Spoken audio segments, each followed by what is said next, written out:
عازمین سامعین السلام علیکم ورحمۃ اللہ تعالی وبرکاتہ۔ گزشتہ سے پیوستہ واقعہ کربلا صحیح مستند تاریخی حقائق کی روشنی میں آپ احباب کے سامنے میں پیش کر رہا تھا، اور ہماری گفتگو یہاں تک پہنچی تھی کہ جناب امام علی مقام امام حسین علیہ السلام کے سر انور اور آپ کے ساتھیوں کے سروں کو دربار ابن زیاد میں پیش کیا گیا، اور یہ لٹا پٹا قافلہ بھی ابن زیاد کے دربار میں پہنچا۔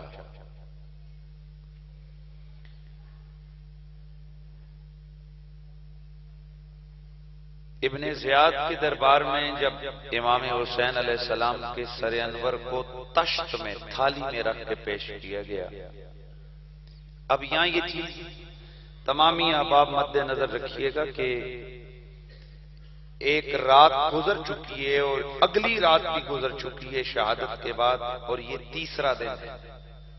یعنی ایک دن تو کربلا میں وہ دن بھی گزرا، اگلا دن سفر میں گزرا جو کوفے تک، یعنی کربلا سے کوفے تک، اور یہ تیسرا دن ہے کہ جب دربار ابن زیاد میں میرے آقا امام حسین اور آپ کے ساتھیوں کے سروں کو پیش کیا گیا۔ امام زین العابدین سیدہ زینب اور باقی جو آل بیت اطہار کی مخدرات عصمت تھیں، ان کو قیدیوں کے روپ میں دربار ابن زیاد میں پیش کیا گیا۔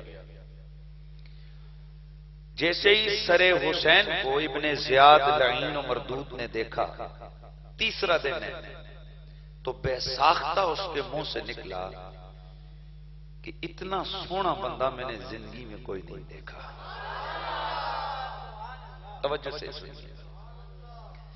اور میرے آقا امام علی مقام کا نام حسین ہے اور آپ کے بڑے بھائی کا نام حسن ہے، اور ان دونوں کا حسن اور حسین کا مادہ اشتقاق ہے سین نون حسن ہے، اور قانون یہ ہے کہ زیادت المبانی تدل علی زیادت المعانی، کہ جب لفظ بڑھ جائے تو معنی میں بھی اضافہ ہوتا ہے۔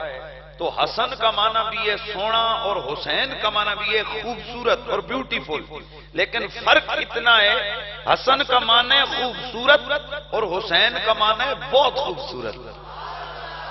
وہ کیا حسن تھا، وہ کیا جلوہ تھا کہ تیسرا دن ہے، سر انور تن سے جدا ہوئے، اور کوئی اپنا مرید نہیں تھا، یہاں کوئی اپنا رشتہ دار بھی نہیں تھا، دشمن تھا۔ اور آپ کو پتہ ہے دشمن ہمیشہ نقص اور عیب نکالتا ہے، واہ حسین میں تیرے حسن کے صدقے، تیرے کھلے ہوئے اس سونے چہرے پہ صدقے، تیرے اس نقش اور تیرے حسن کی ان جلووں کے صدقے کہ تیرا دشمن بھی تیرے سر کو دیکھ کے بے ساختہ پکار اٹھا، واللہ ما رأیت احسن منہ وجہا، اور اللہ کی قسم ہے اتنا سونا چہرہ میں نے زندگی میں کسی کا نہیں دیکھا ہے۔ پھر چھڑی سے امام علی مقام کے لبوں کو چونکے دینے لگا، چھیڑنے لگا، اور آپ کے دندان مبارک پہ چھڑیاں مارنے لگا۔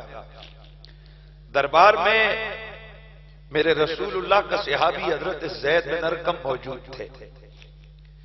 آپ نے دیکھتے ہی فرمایا، ارے او بدبخت،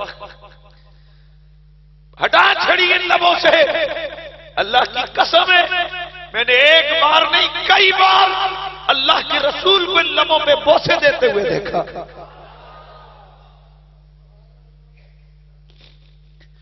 ابن زیاد چلایا، کون ہے یہ بڑھا؟ سٹ پٹ آ گیا، وہ کہنے لگا، رہے بڑھے تو سٹ آ گیا ہے، اگر مجھے تیرے بڑھاپے کا خیال نہ ہوتا میں تیرا سر بھی تن سے جدا کر دیتا. آپ نے فرمایا لعنت ہو ایسے بندے پر کہ جس کو رسول اللہ کی نسبتوں کے احترام کا بھی خیال نہیں ہے. میں لعنت بھیجتا ہوں تجھ پہ. یہ کہتے ہوئے رسول اللہ کے صحابی دربار سے باہر نکل آئے. اس کے بعد ابن زیاد نے حضرت امام زین العابدین کو دیکھا کہ آپ جکڑے ہوئے پیش کیے گئے قیدیوں کی طرح. کہنے لگا یہ کون ہے؟ جواب دیا یہ حسین کا بیٹا ہے. نام کیا ہے تیرا؟ میرا نام علی ہے. کہا کیا علی مارا نہیں گیا تھا؟ فرمایا وہ میرا بڑا بھائی تھا، میں ان سے چھوٹا ہوں. کہنے لگا کہ اس کو تم نے کیوں زندہ چھوڑا ہے؟ اسے بھی تم ان کے ساتھ ہمیشہ ہمیشہ کے لیے نسل حسین کو مٹا دو. یہ کہتے ہوئے اس نے جلاد کی طرف دیکھا کہ اس کو بھی تم زندہ نہ رہنے دو. اتنے میں شمر بولا، کہنے لگا ابن زیاد یہ اس لیے بچ گیا تھا کہ یہ بیماری کے باعث ہمارے مقابلے میں نہیں آیا. کہنے لگا اگر نہیں آیا تو کیا اب تو مارا جا سکتا ہے. سیدہ زینب آگے بڑی، فرمایا رے او بدبخت، اس کو مارنے سے پہلے تو نے مجھے مارنا تجھے پڑے گا، ہم عورتوں کو بھی مارنا پڑے گا. ارے او بدبخت و ذلیل، اتنا تو سوچ ہم اتنی عورتیں گئے، ہمارے ساتھ محرم کون ہے؟ اس لیے بہتر ہے کہ ان سے پہلے تو ہمیں مار دے. اتنا جب اس نے دیکھا، چونکہ اللہ تعالیٰ کے وعدے میں شامل تھا انا اعطینا کل کوثر، میرے محبوب تیری اولاد کائنات میں سب سے زیادہ کثیر ہوگی. اور میرے نبی نے فرمایا تھا کہ لوگوں ہر ایک کی اولاد اس کے بیٹے کے ذریعے چلتی ہے، میری اولاد میری بیٹی فاطمہ کے ذریعے سے چلے گی. چونکہ اللہ کا وعدہ تھا اور اللہ تعالیٰ کی تدبیریں، اللہ تعالیٰ کی تدبیروں کے آگے انسان کے معاملات کی کیا حیثیت ہے. چنانچہ امام زین العابدین سے اس کا ارادہ ٹل گیا اور اس نے آرڈر کیا کہ اس لٹے پٹے قافلے کو دربار یزید کی طرف بھیجا جائے. ایک خط لمبا چوڑا لکھا، ایک قاصد ساتھ بھیجا، اور زجر بن قیس اور اسی طرح اس کے اور چند ساتھیوں کو ایک پورا فوج کا گروپ دے کر ایک قافلہ بنا کر اس نے اس لٹے پٹے قافلے کو دمشق دربار یزید جو کہ تقریباً 1500 میل دور تھا وہاں کی طرف اس نے روانہ کیا. ادھر امام علی مقام کی شہادت ہوئی. میں تھوڑا سا صحیح حوالہ جات سے آپ کے سامنے عرض کرنے لگا ہوں کہ وہ تو امتحان تھا، لیکن دنیا میں کیا منظر آیا.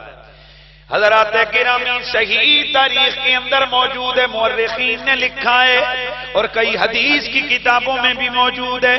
حضرت سرکار عبداللہ بن عباس رضی اللہ تعالیٰ عنہ آپ فرماتے ہیں کہ ادھر رسول اکرم فخر دو عالم صلی اللہ تعالیٰ علیہ وآلہ وسلم کو انہوں نے 10 محرم الحرام کو، حضرت عبداللہ بن عباس فرماتے ہیں کہ مجھے اللہ کے حبیب کی زیارت نصیب ہوئی. میں کیا دیکھتا ہوں کہ آقا حضور کے بال بکھرے ہوئے ہیں اور بالوں کے اوپر گرد بوسے لے رہی ہے. یہاں کئی حضرات یہ ترجمہ کرتے ہیں کہ حضور کے بال گرد آلود تھے. انا للہ و انا الیہ راجعون. میرے اساتذہ فرمایا کرتے ہیں کہ بیٹا حضور کے بال گرد پڑنے سے بھی آلود نہیں ہوتے، بلکہ یہ گرد آلودگی کے لیے حضور کے بالوں پہ نہیں آتی، گرد بوسے لینے کے لیے آتی تھی. ادب کا ایک انداز ہوتا ہے اور آپ کو پتا ہے کہ ہمارا مسلک ادب اور محبت کا سبق دینے والا ہے. ہم ایسے لفظ بھی حضور کے لیے نہیں بولتے، حضور کے بالوں کے لیے نہیں بولتے جن سے کسی بھی قسم کا کوئی ہلکا پہلو نکلتا ہو. تو ہمارے اساتذہ یہاں ترجمہ کیا کرتے ہیں کہ وہ گرد رسول اللہ کے بالوں کے بوسے لے رہی تھی. پیارے آقا سید کونین صلی اللہ تعالیٰ علیہ وآلہ وسلم کو حضرت عبداللہ بن عباس فرماتے ہیں میں نے خواب میں دیکھا گرد آپ کے بالوں کے بوسے لے رہی ہے. چنانچہ میں نے دیکھا حضور کے ہاتھوں میں ایک بوتل ہے جس میں اللہ کا نبی خون ڈال رہے ہیں۔ میں نے عرض کی یا رسول اللہ یہ آپ کی کیا حالت ہے؟ آپ نے فرمایا عبداللہ بن عباس آج میرے حسین کو کربلا میں شہید کر دیا گیا ہے، اور یہ میرے ہاتھوں میں یہ جو بوتل ہے، اس بوتل میں میں حسین اور اس کے ساتھیوں کا خون جمع کر رہا ہوں، اور میں نے اللہ کے دربار میں اس کو پیش کرنا ہے۔ اور اس کی شرح میں علماء فرماتے ہیں کہ جب بھی کوئی بندہ قتل ہوتا ہے تو سب سے پہلے اس کا خون موقع سے جمع کیا جاتا ہے، جو عدالت میں پیش کیا جاتا ہے کہ واقعی یہ دیکھیے یہ قتل ہوا ہے۔ تو فرمایا اللہ کے حبیب قیامت والے دن حسین اور ان کے ساتھیوں کے قتل کا مقدمہ لڑیں گے، اللہ فیصلہ کرنے والا ہوگا، یزید اور اس کے ساتھی وہاں کٹہرے میں کھڑے ہوں گے جن کے خلاف یہ الزام ہوگا، اللہ کے حبیب حضرت امام حسین اور ان کے ساتھیوں کے وکیل بن کر دربار الہی کے اندر کھڑے ہو جائیں گے، یہ خون وہاں پر پیش کیا جائے گا مقدمہ کے طور پر۔ یہ لکھتے ہوئے امام علوسی اور دیگر فرماتے ہیں اے یزید کے پیار کا جذبہ رکھنے والوں، ذرا خود سوال اپنے آپ سے کرو اور سوچو کہ جس مقدمے کا فیصلہ کرنے والا کائنات کا رب ہو، رب العالمین ہو، وکیل رحمت للعالمین ہو، اور مقدمہ خون حسین کا ہو، اور یزید ایسا بدبخت ہو جس کے خلاف اللہ کا رسول دلائل دے رہا ہو، بتاؤ وہاں پر یزید جیتنے والا ہوگا یہ یزید ہارنے والا ہوگا؟ ارے وہ مقدمہ کیسے ہارا جا سکتا ہے جہاں فیصلہ رب العالمین کر رہا ہو اور وکالت رحمت للعالمین کر رہا ہو۔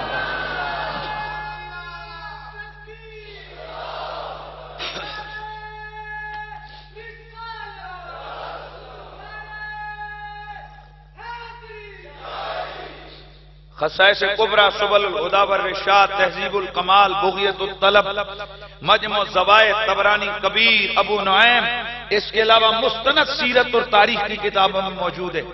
امام علی مقام کی شہادت کے بعد امام علی مقام کی شہادت پر جنوں نے نوئے کیے، اور خود ام المومنین حضرت حبیب ابن ثابت آپ سید ام المومنین ام سلمہ رضی اللہ تعالیٰ عنہ سے روایت فرماتے ہیں کہ ما سمعت نوحل جن منذ قبض النبی صلی اللہ علیہ وسلم الا اللیلہ وما ارى ابنی الا قد قتلت عن الحسین۔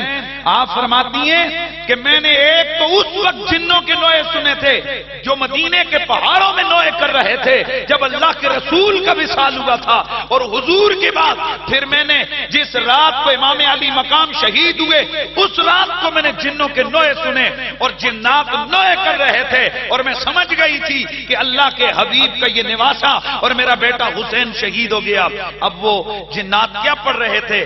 الا یا عین فافتحلی بجہد فمن یبقی علی الشہداء عبادی الا رحت تقودهم المنایا الی متجبر فی ملک عہدی فی ملک عہدی۔ اے آنکھ تو شدت سے رو، یہ جنات نوئے پڑھ رہے تھے، اے آنکھ تو شدت سے رو لے۔ اس کے بعد شہداء پر کون روئے گا؟ قافلے پر جس کی قیادت موت کر رہی تھی اس کو میرے دور کے ظالم کی طرف لے جا رہے تھے، وہ یہ منظر جنات پیش کر کے رو رہے تھے۔ ادھر امام علی مقام کی شہادت ہوئی، ادھر اچانک ایک آندھی آئی، اچانک سورج کو گرن لگ گیا، اندھیری چھا گئی اور آسمان سرخ ہو گیا، اور وہاں سے بارش برسنے لگی۔ اور اس پر ایک نہیں تقریباً 30 سے زائد مستند سیرت اور تاریخ کی کتابوں نے لکھا ہے کہ اس وقت آسمان سے بارش برسی اور ہر چیز کے اوپر خون ہی خون ہو گیا۔ اور بعض لوگ کہتے ہیں کہ وہ بارش کے قطرے جن کپڑوں پہ برسے وہ پھٹ گئے کپڑے، لیکن وہ خون کا رنگ نہیں گیا۔ اور اس دن اور تو چھوڑیے، اس کو امام احمد اس کو جناب امام حاکم جیسے بندے نے لکھا ہے، اتنا بڑا امام، وہ لکھتے ہیں کہ بیت المقدس کے اندر اس دن جس پتھر کو اٹھایا جاتا اس کے نیچے سے خون نکلتا، چنانچہ لوگ ڈر گئے کہ کہیں قیامت آنے لگی ہے۔ یہ کیا پوری ہر طرف بلاد اسلامیہ کے اندر ایک خوف کی کیفیت آئی کہ آخر ہوا کیا ہے. فرماتے تب پتہ چلا جب سب کو خبر پہنچی کہ جناب نواسہ رسول کی شہادت بے دردی سے کی گئی ہے. اور اس کے بعد فرماتے ہیں کہ آسمان کی وہ اندھیری آہستہ آہستہ ختم ہوئی. لیکن آج بھی جب شام کا وقت ہوتا ہے یہ جو آسمان کے افق کے اندر یہ جو سرخی تمہیں نظر آتی ہے یہ اس وقت سے شروع ہوئی, اس سے پہلے نہیں تھی. تو پھر مجھے کہنے دے کہ ہم تو یاد حسین میں کبھی ایک بار 2 بار 10 بار رو لیتے ہیں, یہ آسمان ہر دن شام کی وقت روتا ہے اور رو کر بتاتا ہے دنیا والوں تمہیں غم حسین بھول گیا ہوگا, میں آج بھی حسین کے غم کو تازہ کیے ہوئے ہوں. کربل کو بسایا ہے حسین نے علی نے, بولو کربل کو بسایا ہے حسین ہے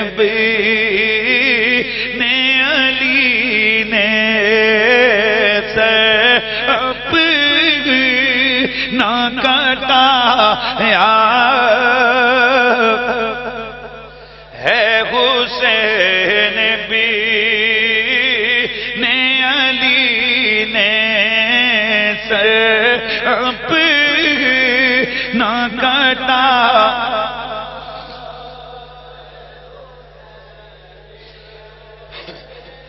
آل بیت اطہار کے قافلے سے ان یزیدیوں نے اونٹ چھین لیے تھے.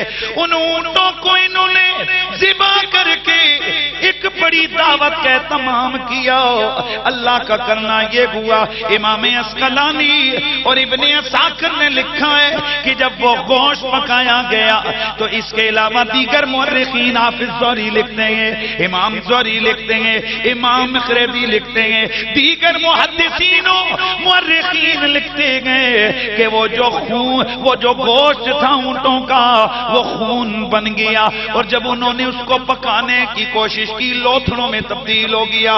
وہ سالن اتنا کڑوا ہو گیا کہ کسی ایک نے ایک بوٹی بھی وہ نہ چکھ سکے. اللہ اکبر.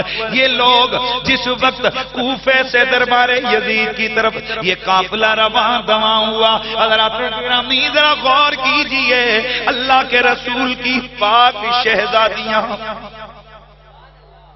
آل بیت اطہار کے یہ پاکیزہ افراد, ان کو اونٹوں کی ننگی پیٹھوں پہ سوار کیا گیا. امام زین العابدین کے پاؤں میں بیڑیاں ڈالی گئی. اللہ اللہ. حضرت امام زین العابدین ساری زندگی دیکھنے والے دیکھتے تھے کہ ان کی ٹانگوں میں, ان کے پاؤں کے اوپر سفید ہڈی نظر آیا کرتی تھی. جب لوگ پوچھتے زین العابدین یہ کیا ہے, آپ فرماتے ارے لوگوں میں نے بڑی بڑی تکلیفیں اٹھائی ہیں لیکن مجھے وہ دربار ابن زیاد سے یعنی کوفے سے دمشق والا وہ سفر اس کی تلخیاں بھی تک نہیں بھولی. یہاں یہ میرے یہ لوہے کی بیڑیاں تھی, یہ لوہے کی بیڑیاں لگ لگ کے میرا گوشت ختم ہو گیا, یہ ہڈی ظاہر ہو گئی. اللہ اکبر. یہ پیارے نبی کی آل کے ساتھ کلمہ پڑھنے والوں کا سلوک ہے. اللہ اللہ یہ کیا رنگ ہے, یہ کیا انداز ہے. اللہ اکبر. لوگوں امام زین العابدین علیہ السلام آپ کو بھی اور باقی آل بیت اطہار کے پورے قافلے کو ننگے اونٹوں کی ننگی پشتوں کے اوپر سوار کروا کر جانب یزید روانہ کیا گیا. پہلی منزل آئی, توجہ, پہلی منزل آئی. اس منزل پہ پہنچتے ہوئے ان یزیدیوں نے جب پڑاؤ کیا, قدرتی وہاں جس جگہ انہوں نے پڑاؤ کیا وہاں ایک کلیسا تھا, وہاں ایک عیسائیوں کا گرجا تھا. ادھر جا کر انہوں نے قیام کیا. رات ادھر گزارنا تھی. اللہ اکبر. اللہ کا کرنا.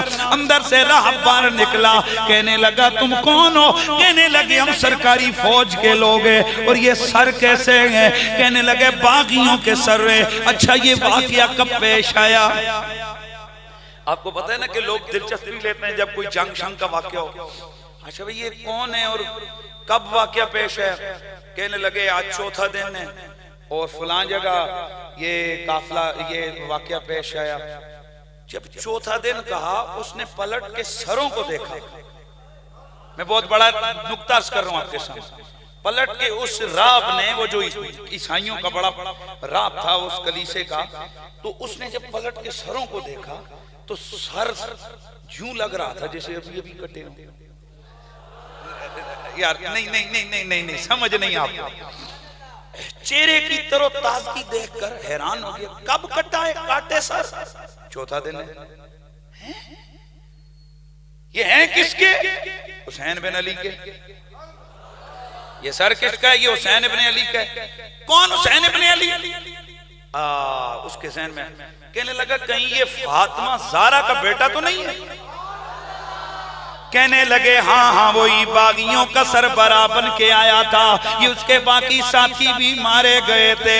کہنے لگا ریو بدبختو، تم نے بڑا برا کام کیا اور تم نے ابن رسول کو، رسول اللہ کے نواسے کو شہید کر دیا۔ چنانچہ کہنے لگا اگر تم مناسب سمجھو تو آج کی رات کے لیے یہ سر مجھے دے دو۔ کہنے لگے سر تجھے کیوں دے؟ ہم نے دربار یزید میں سر کو پیش کرنا ہے، اگر کہیں یہ سر ہم سے کھو گیا ہم مارے جائیں گے۔ کہنے لگا بھائی ارے میں اکیلا ہوں، تم اتنا بڑا جتھا ہو، میں تمہیں کبھی یہاں چکر دے سکتا ہوں، آج کی رات یہ سر مجھے دے دو۔ نہ مانے۔ اب اس کے ذہن میں ایک ترکیب آئی، سمجھ گیا یہ بڑے لالچی لوگ ہیں۔ اس نے کہا 10,000 درہم لے لو، ایک رات ہی کی تو بات ہے، یہ رات اس سر کو میں اندر اپنے پاس رکھنا چاہتا ہوں۔ کہنے لگے چل ٹھیک ہے سودا ہو گیا۔ یہ سری حسین کو لے کر یہ راہب اندر گیا، جا کر نواسے رسول کے سر کو غسل دیا، کستوری لگا، ایک غلاف میں لپیٹا، غلاف میں لپیٹ کر ساری رات اسے گود میں رکھ کر یہ روتا رگا۔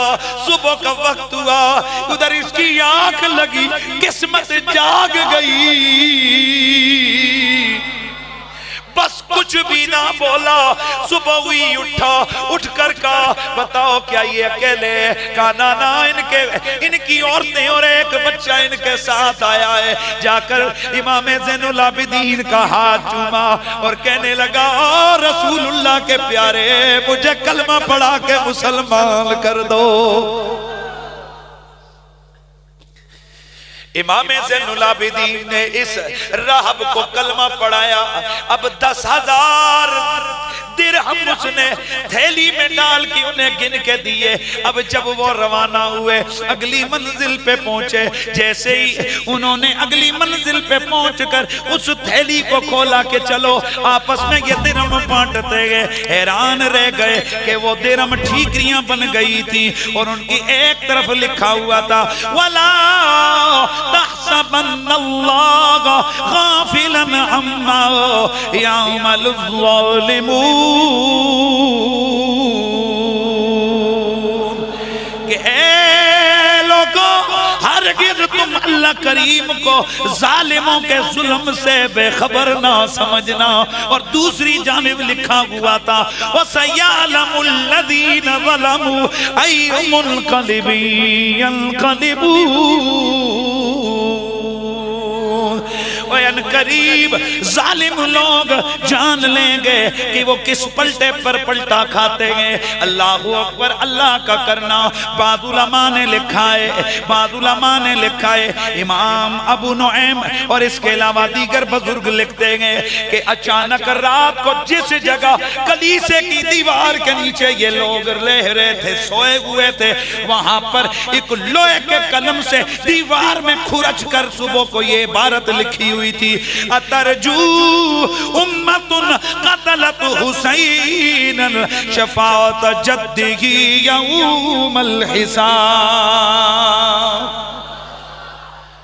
کہ وہ لوگ کہ جنہوں نے حسین کو شہید کر دیا ہے وہ قیامت والے دن اس کے نانے کی شفاعت کی امید کیسے رکھ سکتے ہیں؟ اللہ اکبر۔ یہ سمجھ تو انہیں آ رہی تھی، یہ حالات تو بتا رہے تھے کہ جو کچھ ہوا یہ ٹھیک نہیں ہوا، لیکن لوگوں آپ کو یہ پتا ہے کہ یہ جو بدبخت ہوتے گئے، جو بڑے بڑے ظالم ہوتے گئے، ان کے دلوں پر جب مہر لگ جائے ان کو گناہ کے اندر مزید حسن نظر آتا ہے۔ یہ کبھی بھی جنہوں نے واپس توبہ جن کے نصیب میں نہ ہو، اللہ تعالیٰ ان کے لیے شیطان، اللہ تعالیٰ ان کے لیے واپسی کے راستے بند کرتا ہے۔ شیطان ان کے لیے ان کے اعمال کو مزین کر کے بتاتا ہے، ان کو یہی وسوسے دیتا ہے کہ نانا ہم سے کوئی غلط نہیں ہوا، لیکن حقیقت میں وہ کے راندے ہوئے ہوتے ہیں۔ اللہ اکبر۔ اگلی منزل آئی، اگلی منزل پر پہنچے، ایک یہودی یحییٰ نام کا بندہ ملا۔ کہنے لگا ہاں کدھر جا رہے ہو؟ اور یہ کون لوگ ہیں جن کو تم نے اتنا؟ اور اس نے امام زین العابدین کی ایڑیوں سے خون ٹپکتا دیکھا۔ کہا یہ کون ہے؟ کہا باغی ہیں۔ یہ سر کس کا ہے؟ ان کے سردار کا۔ بھلا کون تھا یہ؟ کہا نواسہ رسول۔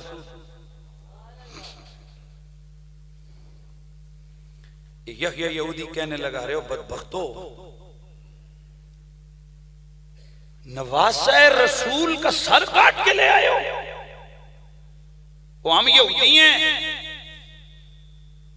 وہ ہم یہودی ہیں، ہمارے پاس چند ورقے اس کتاب کے ہیں کہ جو کتاب حضرت عزیر علیہ السلام کے دور کی ہے، ہم ان کی زیارت کے لیے کئی مہینوں کے سفر کر کے آتے جاتے ہیں اور اس کی آج بھی عزت کرتے ہیں، اور تم نے خدا کے رسول کے نواسے کو شہید کر دیا۔ وہ بڑک اٹھا، اس نے لان تان کی، اور جب اس اسیران کربلا کے قافلے کو دیکھا تو انسان ہوتے ہوئے اس کا صبر کا بندھن ٹوٹ گیا۔ کہنے لگا تم بدبخت ہو، تم کمینے ہو۔ یزیدیوں کو غصہ ہے، تلوار لے کر آگے بڑھے۔ اس کے پاس بھی تلوار تھی، وہ آگے آیا، مقابلہ کیا، 4 یزیدیوں کو واسطے جہنم کیا، اور اس کے بعد جب زخمی ہو کے گرا، امام زین العابدین کو دیکھا، سر حسین پہ نظر پڑی، کہنے لگا جن کے لیے جان دے دی ان کے نانے کا کلمہ ہی کیوں نہ پڑھ لو۔ یہ کہتے ہوئے کلمہ پڑھا، اور کلمہ پڑھتے ہوئے وہ شہید ہو گیا۔ اور آج بھی حیران کے اندر اسی شہید، اس کا نام شہید یحییٰ شہید ہے، اس کا دربار آج بھی موجود ہے، اور دور دراز سے لوگ آج بھی اسے سلام کرنے آتے ہیں۔ ہاں اللہ اکبر، اللہ اکبر۔ یہ قافلہ وہاں سے آگے بڑھا،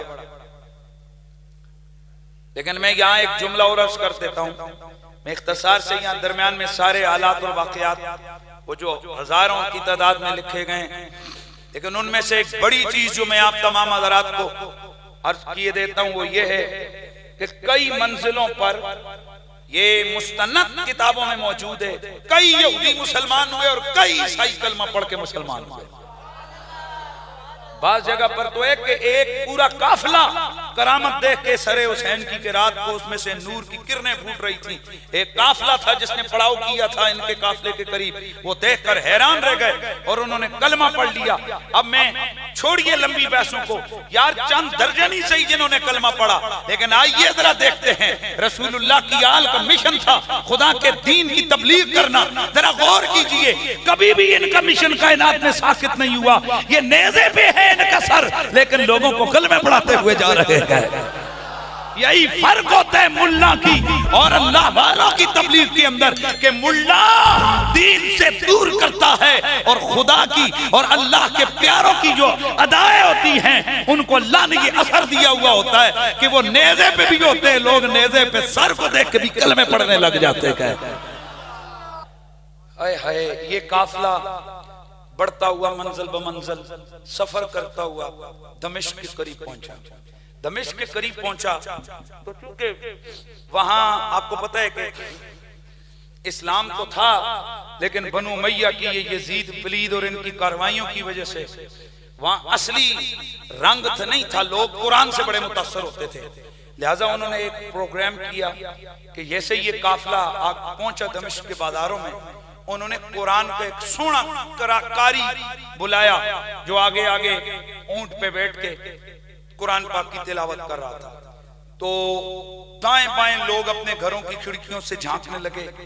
لوگ کھڑے ہو گئے, پوچھنے لگے یہ کون ہے؟ تو جواب دیا گیا یہ باغی ہیں. تو چونکہ قرآن اس لیے پڑھا جا رہا تھا تاکہ یہ ثابت کیا جا سکے کہ ہم حق والے ہیں, قرآن والے اور یہ بغاوت والے. اللہ اکبر. قاری قرآن جب قرآن پڑھتے ہوئے واقع اصحاب کاف کے واقعے پر پہنچا, اس نے یہ آیت پڑھی ان اصحاب الکہف والرقیم کانوا من آیاتنا عجبا.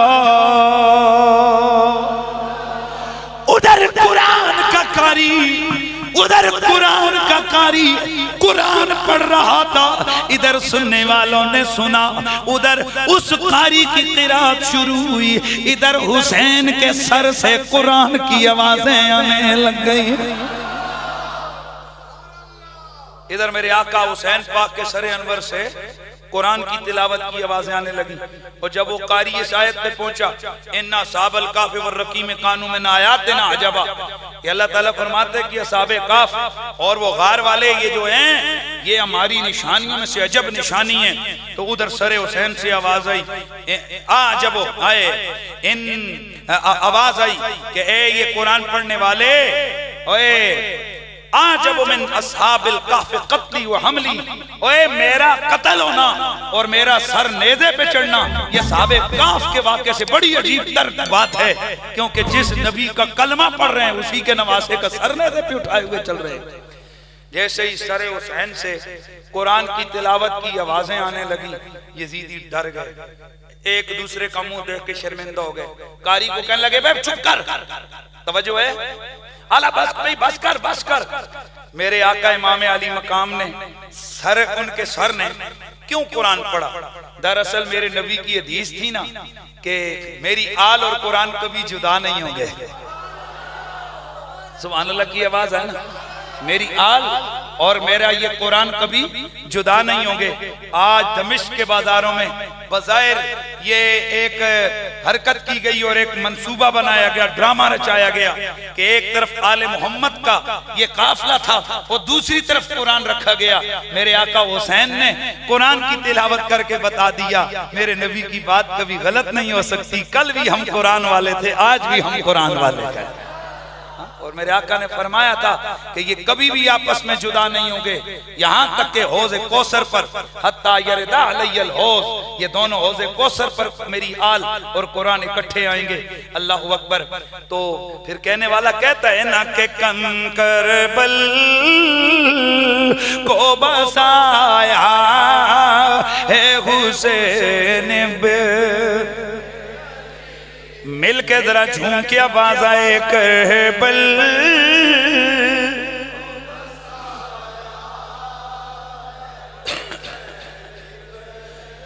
نے علی نے سر اپنا کٹایا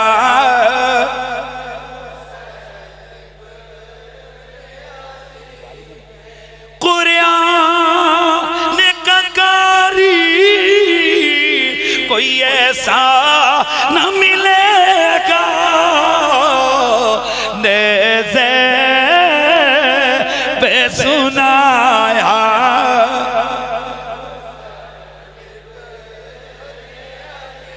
جھوم کر آواز آنی چاہیے نیزے پہ سنایا ہے حسین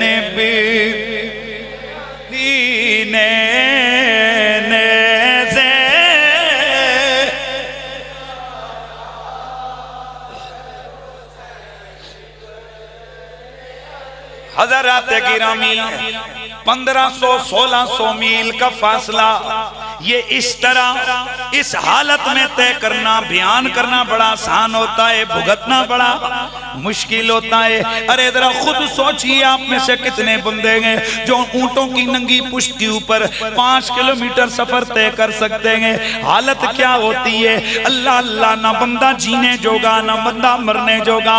یہ حالت سے گزر کے آل محمد دمشق میں پہنچے۔ ایک تو شہیدوں کی شہادت کا غم، دوسرا کربلا کے اس واقع عائلہ کا وہ دکھ، اور پھر اس کے بعد یہ زیادتی پر زیادتی۔ لیکن آل محمد کی زبانوں پر نہ شکوہ ہے نہ شکایت ہے، نہ ہی کوئی واویلا ہے، نہ ہی کسی قسم کا کوئی معاملہ ہے۔ اللہ اکبر۔ میرے آقا امام علی مقام کا سر انور دربار یزید میں پہنچا۔ دربار یزید کے اندر کا منظر یہ گئے کہ کرسی وہاں نشستیں لگی ہوئی ہیں، ایک اونچی مسند کے اوپر یزید بیٹھا ہوا ہے، اس کے سامنے ایک بڑا سا تخت بچھائے اور ایک ٹیبل سا لگائے۔ اس جگہ پر زجر بن قیس ایک تھیلے کے اندر امام علی مقام کا سر انور لے کے گیا۔ اس نے کہا بول کیا خبر ہے؟ کہنے لگا، توجہ رہے، کہنے لگا باغی ذلیل ہو گئے۔ استغفر اللہ۔ زجر بن قیس کیا کہنے لگا؟ باغی ذلیل ہو گئے۔ اللہ تعالیٰ نے امیر المومنین یزید اور ان کی فوجوں کو فتح عطا کی۔ کہا واقعے کی تفصیل کیا ہے؟ کیا واقعے کی تفصیل یہ ہے کہ حسین اپنے ساتھیوں کے ساتھ آئے اور ہم نے ان کو اطاعت پہ مجبور کیا۔ جب مجبور ہونے کے بعد بھی انہوں نے وہ بات نہ مانی، آپ کی اطاعت کو قبول نہ کیا، تو ہم نے ان کو بڑی بری طرح سے پھر اس نے واقعے کا انداز بتایا اور کہا کہ وہ ہمارے سے یوں بچتے پھر رہے تھے جس طرح ہرنی کا بچہ شیروں کے چنگل سے بچ رہا ہے۔ یہ تو ان کی اپنی تشبیہ انہوں نے دی، حالانکہ میں آپ کو واقعہ سنا چکا ہوں۔ یہ خود آگے آگے ایسے بھاگ رہے تھے جیسے کھوتے شیر کے آگے بھاگتے ہیں۔ ہاں، یہ تعداد کثرت عدد کی وجہ سے ان کو بظاہر جو ہے نا وہ کامیابی ملی تھی، لیکن جب جیسے یزید نے یہ دیکھا تو نخوت و تکبر کا مظاہرہ کرتے ہوئے کہنے لگا اچھا یہ ہاتھ میں کیا ہے؟ کہنے لگا یہ باغیوں کے سردار حسین کا سر ہے۔ اب توجہ کرنا حضرات گرامی، توجہ کرنا۔ اب میں پرفیکٹ کوئی آپ کے سامنے ڈیٹ نہیں بتاتا کہ یہ، کیونکہ اس پہ کافی اختلاف تاریخ کا کہ یہ کتنے ہفتوں کا سفر تھا جو کہ دربار کوفہ سے دربار یزید تک ہوا۔ میں ڈیٹ نہیں بتاتا، اتنا بتاتا ہوں کہ یہ دنوں کا سفر نہیں تھا، بولو ہفتوں کا سفر تھا۔ توجہ، کتنا؟ ہفتوں کا۔ اب دربار یزید میں سر حسین کو پیش کیا گیا، ادھر آقا حسین کے سر پہ نظر پڑی، جو لفظ ابن زیاد نے کہے تھے وہی یزید کے منہ سے نکل گئے۔ آئے آئے آئے، تر و تازہ چہرہ، بالکل چہرے کی وہ تازہ سرخی دیکھ کر اس کے منہ سے بھی نکلا مرنے کے اتنے دنوں بعد بھی یہ اتنا سونا ہے۔ ادھر توجہ ہے، ایسے انگلی رکھ لی۔ پھر خیال آیا کہ میں نے اپنے ہی منہ سے اپنے دشمن کی تعریف کر دی۔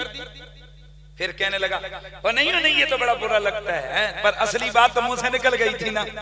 کہنے لگا نہیں یہ ایسے آئے ہائے۔ اس نے بھی چھڑیاں ماری۔ وہاں پر اس کے دربار میں بھی ایک رسول اللہ کے صحابی موجود تھے، انہوں نے آگے بڑھے آنے کو فرمایا یزید بدبخت، اور یہ اتنی بے غیرتی نہ کر، خدا کی قسم میں نے اللہ کے رسول کو اس منہ پر کئی بار چومتے اور بوسے لیتے ہوئے دیکھا۔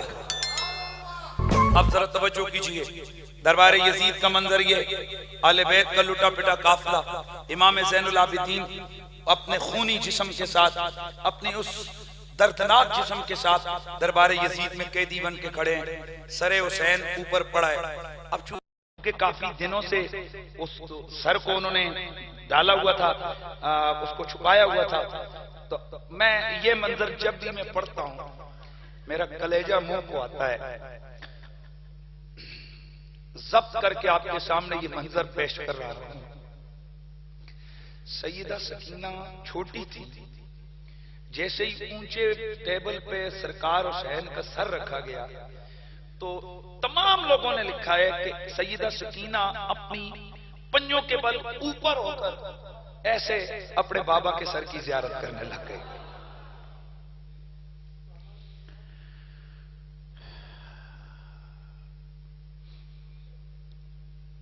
دربار یزید کے اندر ایک یہودیوں کا عالم بیٹھا تھا، کہنے لگا کہ یہ کون ہے؟ کہا یہ حسین بن علی ہے، کہا یہ تو پھر رسول اللہ کا نواسا ہوا، کہا ہاں ان کا نواسا ہے۔ اللہ اکبر لوگوں، پہلی جوتی جو یزید کے منہ پہ لگتی ہے، پہلا تھپڑ جو یزید کے منہ پہ اسی کے دربار میں لگتا ہے، یہودیوں کا بڑا عالم ہے اللہ اللہ، جب اس نے یہ لٹا پٹا قافلہ دیکھا، دربار یزید کے اندر کھڑا ہو کر کہنے لگا ارے یہ رسول اللہ کے نواسے کا سر ہے، کہنے لگا ہاں یہ ان کا سر ہے۔ یہودی عالم کہنے لگا ارے اور لعنت تو تم پر، میں حضرت داؤد کی 70ویں پشت میں ہوں، لوگ دور دراز سے آج بھی میری زیارت کرنے آتے ہیں جو یہودی ہیں، اور تم نے رسول اللہ کے نواسے کے ساتھ یہ سلوک کیا ہے۔ تم کلمہ پڑھ کے، توجہ رہے اس کا جملہ، کہنے لگا تم نواسے رسول کو شہید کر کے محمد ربی کی امتی کہلانے کے حقدار کیسے ہو؟ اتنے میں عیسائیوں کا بھی ایک عالم تھا، وہ بھی کہنے لگا رہے ہو یزید بدبختو، اور ہمارے کلیسے کے اندر حضرت عیسیٰ کے گھوڑے کا سم ہے، آج بھی اس کی ہم تعظیم کرتے ہیں، اس کو شیشے کے جار میں رکھا ہوا ہے، اس کو روز کستوریاں اور خوشبوئیں لگا کے رکھتے ہیں، اور ہزاروں عیسائی اس کی زیارت کے لیے دن بھر کھڑے رہتے ہیں، اور تم نے اپنے نبی کے نواسے کا یہ اشر کیا ہے۔ یہ اشر کرنے والے، بڑا اگلا جملہ کہنے لگا وہ لوگ اس رسول کی امتی کہلانے کے کیسے حقدار ہیں جنہوں نے اس کے نواسے کو شہید کر دیا ہو؟ یہ کہتے ہوئے وہ دونوں دربار سے نکلے۔ اب ان دو غیر مسلموں کے منہ سے باتیں سن کر دربار یزید میں بھی خسر ہونے لگا۔ شکر ادھر ادھر کی باتیں، یزید نے گرج کے کہا یہ لڑکا کون ہے، اس کو پیش کرو۔ آپ نے امام زین العابدین آگے بڑھے، کون ہے تو؟ میرا نام علی ہے۔ اس کو کیوں نہیں قتل کیا تم نے؟ زجر بن قیس کہنے لگا امیر محترم یہ جنگ میں نہیں تھا، بیمار تھا، شریک نہیں ہوا، اس لیے اس کو چھوڑ دیا گیا، بچ گیا۔ کہنے لگا اے ابن حسین دیکھنا ذرا تمہیں اللہ نے کیسے ذلیل و رسوا کیا، استغفر اللہ، توجہ رکھنا ہے سب نے۔ کہنے لگا تیرے باپ نے میری حکومت چھیننے کی کوشش کی، میرا حق طلب کرنے کی کوشش کی، اس نے رشتے کو کاٹنے کی کوشش کی، اللہ نے اس کو ذلیل و رسوا کر دیا، اور آج دیکھ ایسے اس نے ہاتھ مارا۔ حکومت آج کس کی ہے؟ آج حکومت میری ہے، اور تم ذلیل و رسوا ہو کر میرے سامنے کھڑے ہو۔ امام زین العابدین نے سوائے قرآن کی آیت کے کچھ نہیں بولا۔ آپ نے فرمایا ما اصاب من مصیبت فی الارض ولا فی انفسکم الا فی کتاب من قبل ان نبرأها ان ذلک علی اللہ یسیر لکی لا تأسوا علی ما فاتکم ولا تفرحوا بما آتاکم واللہ لا يحب کل مختال فخور۔ آپ نے فرمایا اللہ تعالیٰ قرآن میں فرماتا ہے جو کوئی تمہیں مصیبت زمین کی طرف سے ہی نہیں، اپنی کھیت اور جائیداد کی طرف سے ملے یا تمہاری جانوں کی طرف سے، تو یہ ہم نے اس کو پیدا کرنے سے پہلے ہم نے لکھا ہوا ہے، اور یہ اللہ تعالیٰ پر بڑا آسان ہے۔ لیکن لا تأسوا علی ما فاتکم، تاکہ جو کچھ تم سے چھوٹ گیا ہو، ضائع ہو چکا ہو، اس پر تم افسوس نہ کرو، اور جو کچھ تمہیں ملنے والا ہے اس پہ تم خوشیاں نہ کرو۔ اور اللہ تعالیٰ کبھی بھی اکڑ اکڑ کے چلنے والوں، تکبر والوں کو پسند نہیں فرماتا ہے۔ امام زین العابدین نے جیسے یہ لفظ ارشاد فرمائے یزید سچ پٹا گیا، کیونکہ اس کو قرآن سے تھوڑا ہی ناتا رشتہ تھا، اس کو تھوڑی قرآن کی آیتیں آتی تھیں۔ یہ بدبخت تو ساری زندگی وہ اپنے عیسائی نانے کے پاس پلا، عیسائی خاندان میں اس کی پرورش ہوئی، اس کا قرآن سے کیا لینا دینا تھا؟ اس کو تو بہت زیادہ بائبل آتی تھی، اس کو تو عیسائیت کے مسئلے زیادہ آتے تھے۔ چنانچہ حضرت امام زین العابدین کو اس نے اور بھی طرح طرح کی باتیں کہیں، کہنے لگا اے ابن حسین یہ تمہاری رسوائی و ذلت ہے کہ تم اس وقت قیدی بن کے میرے دربار میں کھڑے ہو۔ اللہ اکبر۔ حضرت سیدہ زینب انہوں نے جب یہ سنا آپ سے ناراض گیا، آپ نے خطبہ دیا، آپ نے نحمد و نصلی علی رسول الکریم کہہ کر اللہ کے شیر کی بیٹی مولا علی کی جگر کے ٹکڑے صاحبزادی حضرت سیدہ زینب نے جس وقت خطبہ دیا تو پورے دربار پہ سناٹا طاری ہو گیا. آپ نے ہر بات کو قرآن سے اس کا جواب دیا. آپ نے فرمایا تو ہمیں کہتے ہیں ہم ذلیل ہو گئے. اچھا ابھی باتیں ہو رہی تھی کہ اتنے میں آزان کا وقت ہوا اور مؤذن آزان دینے لگا. تو چونکہ یزید پہلے کہہ چکا تھا کہ دیکھو اللہ اکبر معاذ اللہ ثم معاذ اللہ، کہنے لگا کہ اے بول زین العابدین، حکومت تیری تیرے باپ دادے کی ہے یا میری اور میرے باپ دادے کی ہے؟ اللہ اکبر. وہ خاموش ہو گئے. جیسے ہی آزان ہوئی تو آزان کے اندر مؤذن پہنچے اشہد ان محمد رسول اللہ، اور آزان ختم ہوئی لا الہ الا اللہ پر. ہاں تو حضرت سیدہ زینب مسکرا کے بولی. آپ نے فرمایا وہ تیری حکومت کتنی کمزور ہے، حکومت تیری ہے پر نام میرے نانے کا محراب ممبر سے. حکومت تیری ہے، اگر تیری حکومت ہے تو ہمت کرنا اپنے ملک سے میرے نانے کا نام ختم کر، میرے نانے کا نام مٹا، میرے نانے کا نام مٹا. یہ سن کر یزید کے پاس جواب نہ بنا. کہنے لگا چلو ان کو لے چلو. امام زین العابدین کی جناب بیڑیوں کو کھولا. یہ وہ منظر تھا کہ ابھی باہر نکلے، ادھر ادھر جب پتا چلا کہ یہ جو ابھی ابھی قیدیوں کا قافلہ گیا ہے یہ کسی اور کا نہیں، یہ رسول اللہ کے نواسے کا سر تھا، یہ آل محمد کا لٹا پٹا قافلہ تھا. ظاہر ہے ادھر کچھ صحابہ بھی موجود تھے، باقی بھی لوگ تھے. ان کی غیرت ایمانی بیدار ہوئی. آہستہ آہستہ ایک بڑا طوفان کھڑا ہو گیا. اگلا پھر جمعہ آیا. توجہ کرنا ہے، اب یزید کو حالات بگڑتے نظر آئے. اس کو ایک بات سمجھ آئی. حضرت امام زین العابدین سے کہنے لگا اے علی، اے حسین کے بیٹے، بات یہ بس جو ہو چکا وہ ہو چکا. دیکھو یہ میں نے نہیں کیا، یہ تو ابن زیاد نے کیا، یہ تو شمر لعین بدبخت نے کیا، یہ فلاں نے کیا، فلاں نے کیا. بس تم ایسا کرو کہ بس چھوڑو اس بات کو رہنے دو. آؤ بس ٹھیک ہے اب ہم آگے چلتے ہیں. امام زین العابدین نے فرمایا یزید اگر یہ تو نے نہیں کیا، تیرے بقول یہ ابن زیاد نے کیا تو غلط کیا یا ٹھیک کیا؟ بقول تیرے کہ اس نے غلط کیا. اگر غلط کیا تو اس نے ناحق